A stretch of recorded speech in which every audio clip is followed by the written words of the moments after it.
Good morning friends. તો વિદ્યાર્થી મિત્રો, હવે આજે આપણે તમારા સેકન્ડ સેમની ટેક્સ શરૂ કરી રહ્યા છીએ. સેકન્ડ સેમમાં આજે તમારી ટેક્સ છે. એ ટેક્સનો પહેલો યુનિટ તમારી સમક્ષ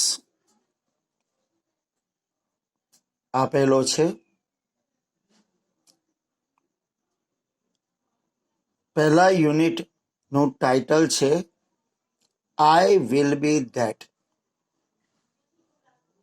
આપણે આઈ વિલ બી ભણાવી ચૂક્યા છીએ.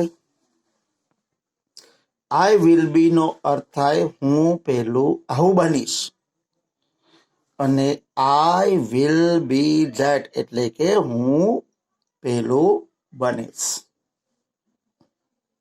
હવે વિદ્યાર્થી મિત્રો, અહીંયા તમારી જે પ્રથમ એક્ટિવિટી છે એ એક પોએમ સાથે શરૂ થાય છે, અને પોએમમાં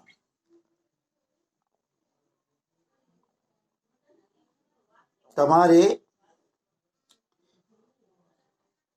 એ સમજવાનું છે કે એક બાળક પોતે શું બનવા ઈચ્છે છે અને વડીલો તેને શું બનાવવા ઈચ્છે છે.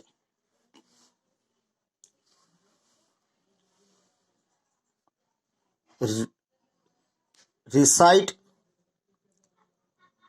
After your teacher.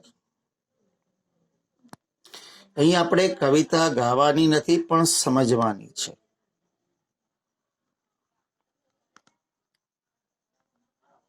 અહીં લખ્યું છે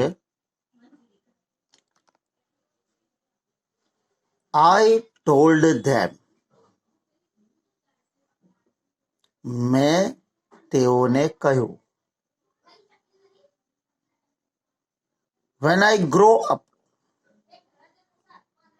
ગ્રો અપ નો મતલબ થાય મોટા થવું, એટલે કે જ્યારે હું મોટો થઈશ. I am not going to be a scientist. એટલે કે હું એક વૈજ્ઞાનિક બનવાનો નથી.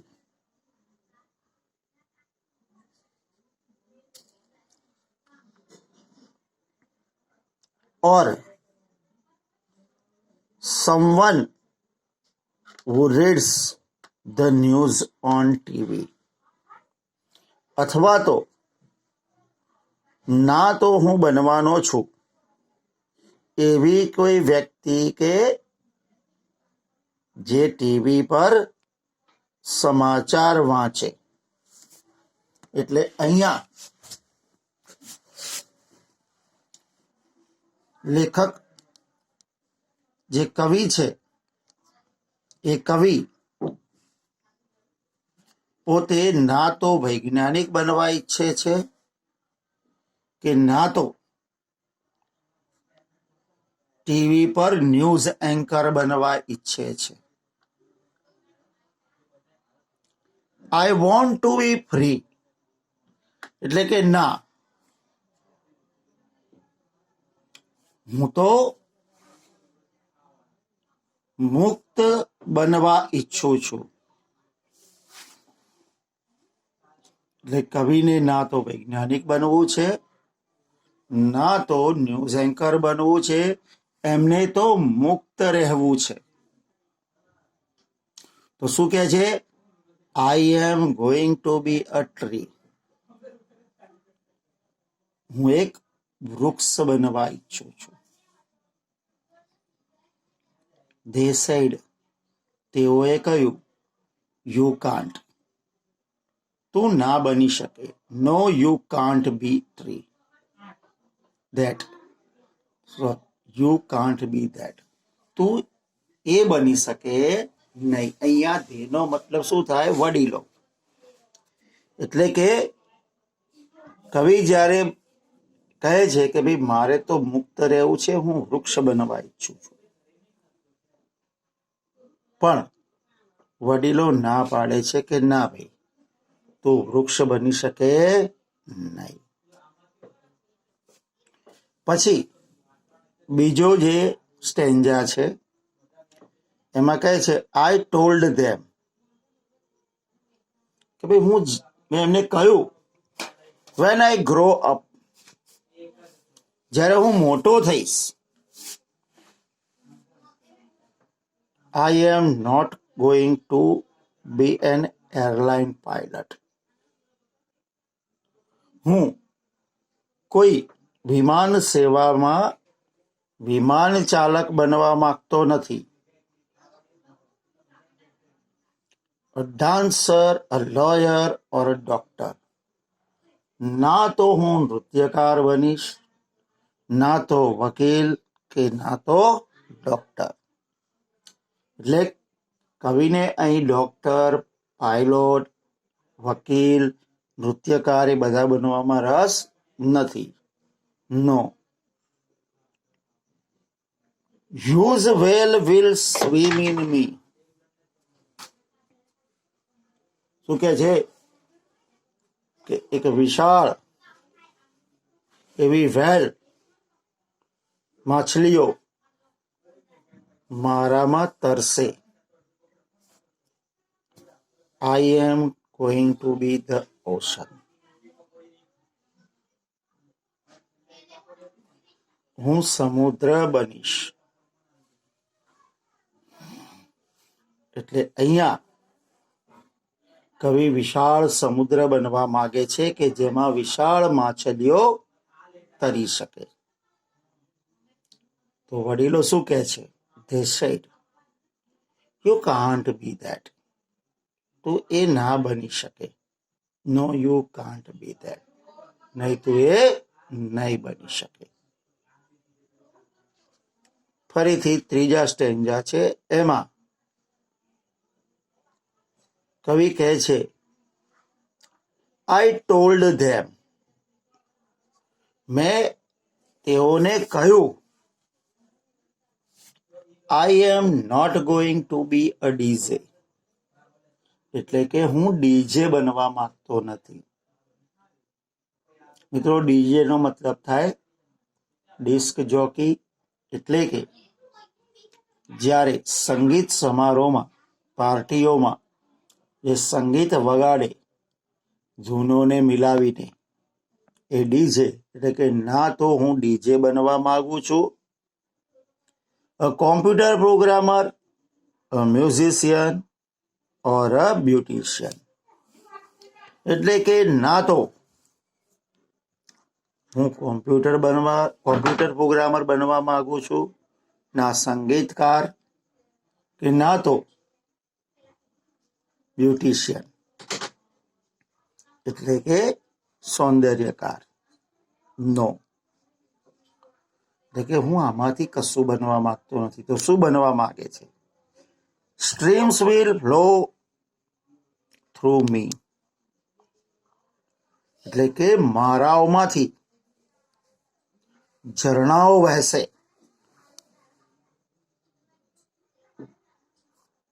આઈ will be the home of eagle,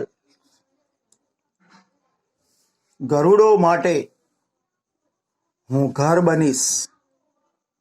I will be full of valleys and fountains, અને હું ખીણોથી ભરપૂર, ફુવારાઓથી ભરપૂર બનીશ. I am going to be a range of mountains, એટલે કે હું પર્વતની હારમાળા બનવા માંગુ છું. They said, એમણે કહ્યું યુ કાન્ટ બી ધેટ, એટલે કે તમે એ બની શકો નહીં.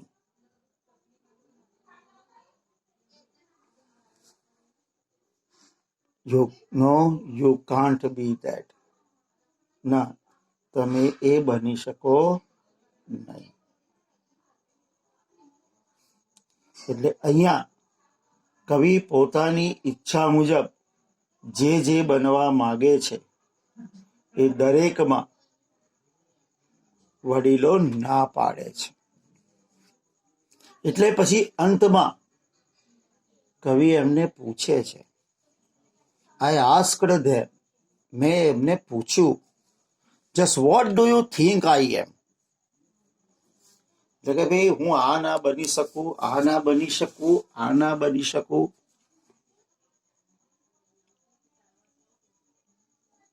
તો તમે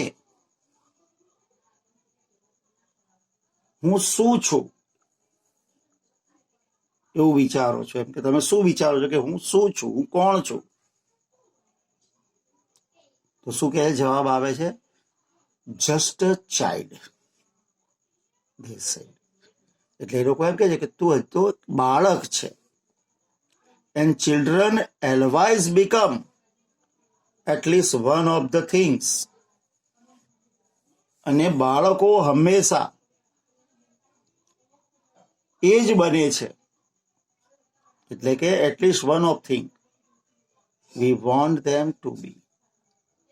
અમે એને જે કંઈ પણ બનાવવા માંગીએ છીએ એમાંથી જ એક બને છે. મિત્રો, આ જે કાવ્ય છે એ કાવ્ય લાગે છે સિમ્પલ, પરંતુ અહીંયા આ કાવ્યનો ભાવાર્થ બહુ જ રહસ્ય છે. એક બાળકની સંવેદના છે, કારણ કે દરેક બાળકના પોતાના વિચાર હોય, દરેક બાળક પોતાની ઈચ્છા મુજબ કંઈક બનવા માંગતો હોય, પણ મોટે ભાગે વડીલો એવું ઈચ્છતા હોય છે કે પોતે એને જે કંઈ બનાવવા માંગતા હોય, ડોક્ટર, વકીલ, બિઝનેસમેન, તો એમાંથી જ કંઈક બને. એટલે એના પર કટાક્ષ માટે કવિએ આ કાવ્ય લખ્યું છે કે ભાઈ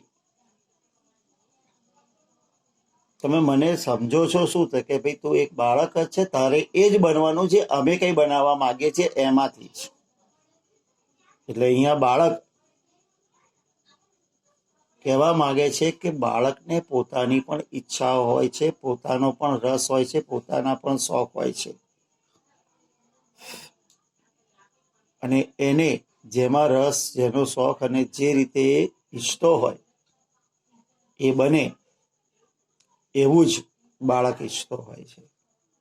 પરંતુ સામાન્ય રીતે વડીલો પોતાની ઈચ્છા બાળકો પર થોપીને પોતે જે બનાવવા માંગતા હોય છે એના પર ભાર આપે છે. અહીંયા આ કાવ્યની અંદર કવિ વડીલો પર કટાક્ષ કરતું એક સુંદર કાવ્ય લખ્યું છે. હવે આપણે આગળ વધીએ. હવે અહીંયા તમારી સમક્ષ કેટલાક ઓપ્શન્સ છે, એમાંથી તમારે ચોઈસ કરવાનો છે.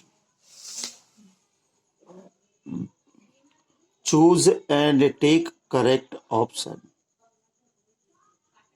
એટલે કે એક સાચો વિકલ્પ પસંદ કરો.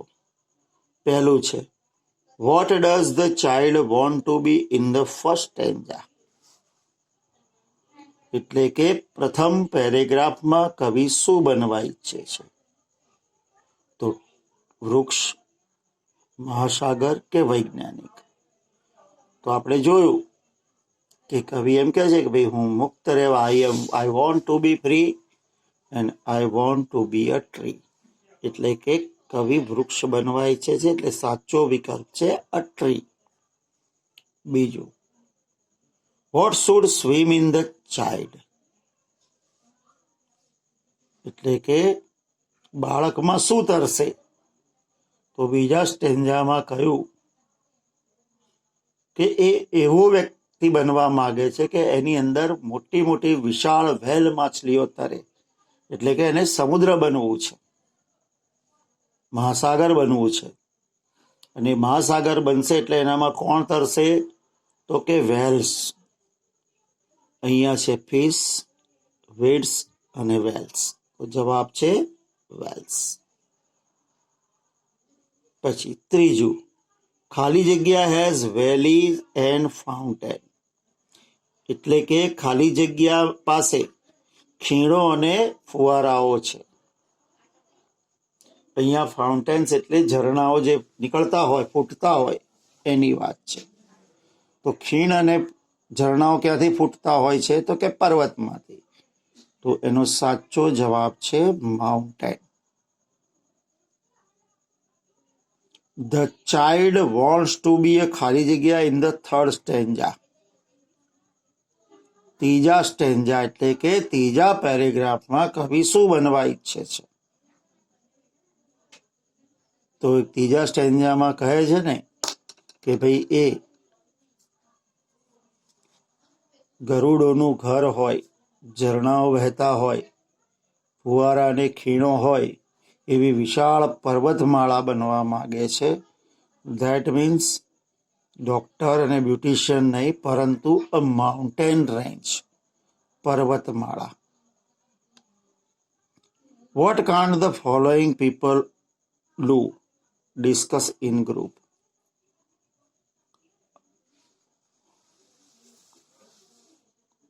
એટલે કે નીચે જે વસ્તુઓ આપી છે, મીન્સ કે જે વ્યવસાયકારો છે શું કરે એની ચર્ચા કરો. એટલે કે મ્યુઝિશિયન શું કરે એની ચર્ચા, ડીજે શું કરે, સાયન્ટિસ્ટ શું કરે, એ તમે ભણી ગયા છો. Talk to your group and tell what you want to become when you grow up. એટલે કે તમારા મિત્ર વર્તુળોમાં ચર્ચા કરો કે તમે શું બનવા માંગો છો. Would you like to become one of the following things? Why? Collect their idea. તો તમે નીચેનામાંથી કંઈ બનવા માંગો છો, શા માટે? એટલે મૂન, ચંદ્ર, સન, સૂર્ય, સ્ટાર કે સ્કાય, આમાંથી તમે શું બનવા માંગો છો એનો જવાબ આપો. તો મિત્રો, અહીંયા તમારી એક્ટિવિટી 1 પૂરી થઈ. હવે સૌથી પહેલા આપણે તમારી જે એક્ટિવિટી 1 છે એના વર્ડ્સ, અને હવે પછી જે તમારી એક્ટિવિટી 2 શરૂ થવાની છે એ છે અ કી ટુ હેવન, સ્વર્ગની ચાવી. આપણે સૌ પ્રથમ એના વર્ડ્સ જોઈ લઈએ અને પછી આપણે એક્ટિવિટી 2 ચલાવીશું.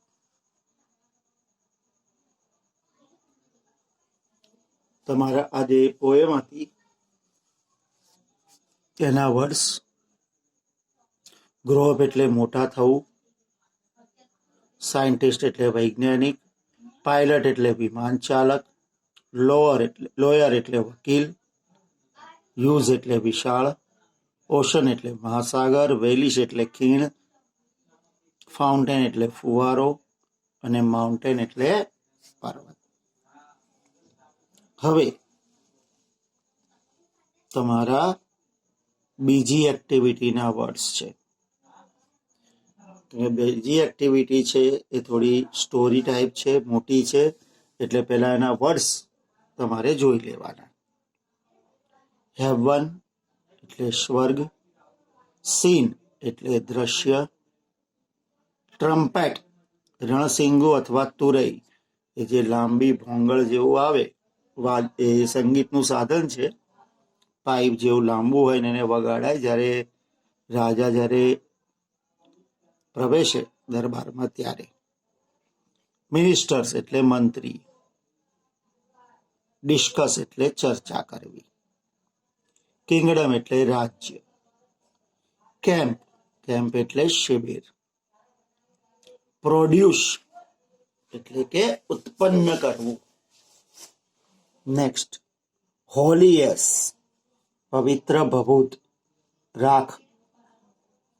ક્યુ એટલે લાઈન કે હાર. ટેન્ટ એટલે તંબુ. નેક્સ્ટ, ગ્રેન્સ એટલે અનાજ, દાણા. ઇલનેસ એટલે બીમારી. સર્વિસ એટલે સેવા. અર્નિંગ એટલે કમાણી.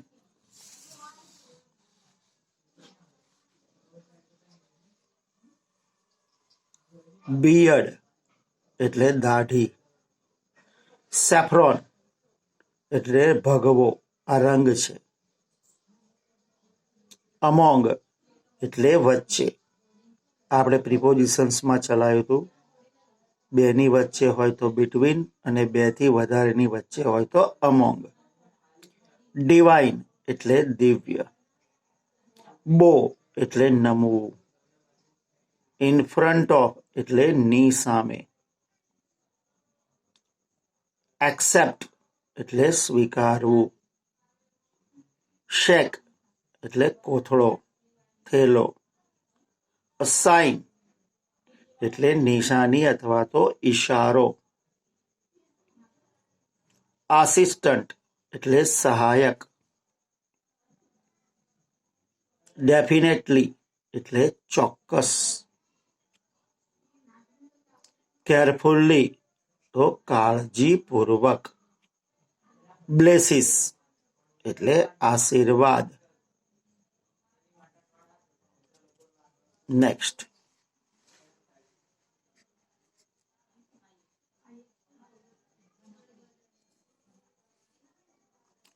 અસાઇડ એટલે બાજુમાં. રશિશ એટલે રસ એટલે દોડી જવું, ઘસી જવું. ફોલ એટલે પડવું. પ્લક એટલે ખેંચવું કે ચૂંટવું. કોઈ જગ્યાએથી આપણે ખેંચી કે ચૂંટીને ઉખાડી નાખીએ, ધેટ મીન્સ પ્લક. હોલ્ડ પકડી રાખવું. પ્રાઉડલી ગર્વથી. એડ્રેસ સંબોધવું, સંબોધન કરવું. મેઝિકલ એટલે જાદુઈ. પ્રોટેસ્ટ બચાવ કરવો. પેઇન એટલે દર્દ.